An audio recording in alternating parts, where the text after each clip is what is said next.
12 a.m. ETMOBILE. Heading into last year's NFL draft, teams found themselves squinting really hard to find difference-making edge rushers after NC State's Bradley Chubb. That isn't the case with the class of 2019 pass rushers, a group flush with talent. The early read on this year's class is that there will be no shortage of options come late April. How deep is this year's class of edge rushers? ESPN draft analyst Todd McShay has 3 defensive ends or outside linebackers ranked in his top 6, 4 in his top 9 and 7 in his top 32. If you include interior players, McShay has 8 projected defensive linemen in his top 9 and 12 in his top 32. Fellow ESPN draft analyst Mel Kiper Jr.'s big board offers a similar breakdown with 7 edge rushers in his top 25 and 7 in his top 19. As one AFC scout said at the Senior Bowl in Mobile, Alabama, this year's draft class is like a buffet of pass rushers. When, April 25 to 27 where? Nashville, Tennessee. How to watch, ABC, ESPN app. Keeper's Mock Draft 1.0, Murray's Options, Draft Order, Picks 1 to 28 set tracking underclassmen declarations, McShay's Mock Draft 1.0, going 1 to 32. Meet the 2019 quarterback class. Priorities for teams with top 10 picks. Keeper's Big Board, McShay's top 32. More NFL draft coverage. The challenge now is sorting through a crop of pass rushers that offers varying skill sets, different personalities and a wide range of potential scheme fits. It's a process that every NFL staff already began during the college season, but kicked into overdrive in Mobile, which featured a handful of some of the best edge rushing prospects. For the San Francisco 49ers, who hold the No. 2 overall pick in this year's draft and have a glaring need at the position, the task might seem to be as simple as figuring out who the 2 best edge rushers are. General Manager John Lynch and his staff do a great job, 49ers defensive coordinator Robert Saleh said. They give us a list, and then you just start watching each one. Which one fits the mold and which one is the type of person we want? You start athletically and which ones really stand out, then you dig into character and which ones fit the locker room the best, but the process is never ending until the time we are on the clock. As it stands, Ohio State's Nick Bosa is generally considered the draft's best player and the top edge rusher in the class. Kentucky's Josh Allen has emerged as next in line. Allen left the Niners and others disappointed, but understanding, about his last-minute decision not to partake in the Senior Bowl activities. After that duo, though, there are plenty of other outside rushers looking to push their way to the top of the draft.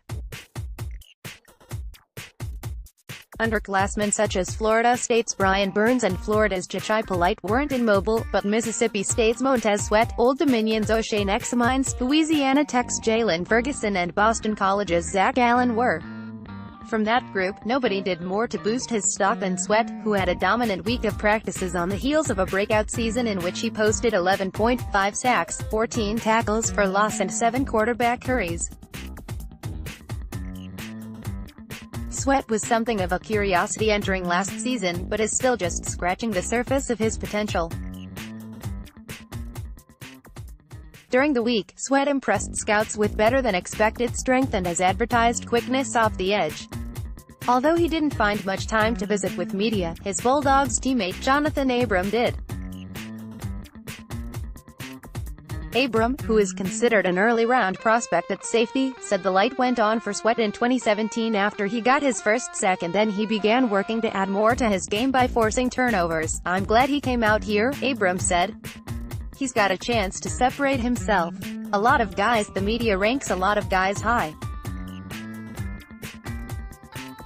But the main thing about Montez, he got kind of overshadowed with Jeff Simmons and myself, but Sweat is a really good player." The Senior Bowl also offered a chance for small school prospects like Nexamines and Ferguson to go up against elite competition. After watching Texas San Antonio's Marcus Davenport have a good Senior Bowl week last year and then go No. 14 to New Orleans, Nexamines and Ferguson recognized what a good week could do for their stock. "I'm out here to show them relentless effort and what I can do," said Old Dominion's O'Shea Nexamines. But there are a lot of great pass rushers in this class. AP photo, Butch Dilksmines, in particular, impressed in mobile, showing more upper body strength than expected after finishing with 12 sacks, 18.5 tackles for loss, 14 hurries and 4 forced fumbles last season. Xmines acknowledged the competition among edge rusher for draft positioning will be fierce, which is why Senior Bowl week was so important for him. "It's not my job to worry about everybody else," Xmines said. "I'm out here to show them relentless effort and what I can do." But there are a lot of great pass rushers in this class. Over the next couple of months, there will be more opportunities for teams to hone in on how those pass rushers rank. They'll go to the scouting combine where they can work out, gather important medical information and conduct interviews. They'll have pro days for more of the same. Sorting through a deep and talented position in a draft class is important because the one thing they know for sure about any draft is that curveballs are common. In a loaded class, nobody wants to be the team that gets it wrong. I think that's why you do your due diligence on everyone, because the twists and turns of the draft and what can transpire before then, on draft day, and there's so many different things. What you have to do is be ready on everyone and have multiple scenarios, and if this happens we're going to do this, and if this happens, we'll do this, Lynch said.